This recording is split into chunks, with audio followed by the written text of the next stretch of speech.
ആനയുടെ ആക്രമണത്തിൽ ദാരുണമായി മരണപ്പെട്ട ഷൈജുവിൻ്റെ ഭവനം സന്ദർശിച്ചിട്ടാണ് ഞങ്ങളിപ്പോൾ ഇവിടെ നിൽക്കുന്നത്. ഇത് യഥാർത്ഥത്തിൽ ആവശ്യമായ ആയുധങ്ങളോ സംവിധാനങ്ങളോ നൽകാതെ ഈ ആനയെ ഓടിക്കാൻ വേണ്ടി ഈ വാച്ചർമാരെ മരണത്തിലേക്ക് തള്ളിവിടുന്ന പോലെയാണ് ഫോറസ്റ്റ് ഡിപ്പാർട്ട്മെൻറ്റ് തള്ളിവിടുന്നത്.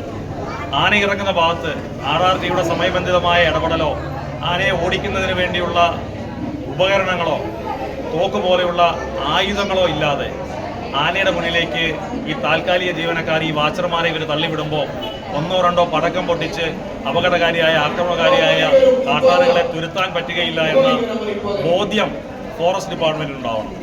ആ വനത്തിന് ഉൾക്കൊള്ളാൻ സാധിക്കാത്തതിനപ്പുറത്തേക്ക് പെരുകിയിരിക്കുന്ന ആനയടക്കമുള്ള വന്യമൃഗങ്ങളെ ട്രാൻസ്ലൊക്കേറ്റ് ചെയ്യുന്നതിന് അല്ലെങ്കിൽ ഇവയെ വെടിവെച്ച് കൊല്ലുന്നതിന് നിയമ നടപടികൾ സ്വീകരിക്കുകയോ 972 വനം വന്യജീവി വകുപ്പ് അമൻഡ് ചെയ്യുന്നതിന് വേണ്ടിയുള്ള പ്രമേയം പാസ്സാക്കാനോ അല്ലെങ്കിൽ അതിന് നടപടികൾ എടുക്കാനോ ഈ സർക്കാരിന് കഴിഞ്ഞ 10 വർഷക്കാലം സാധിച്ചിട്ടില്ല. അതിൻ്റെ തന്നെ പ്രതിഫലനമാണ് ഈ മരണം.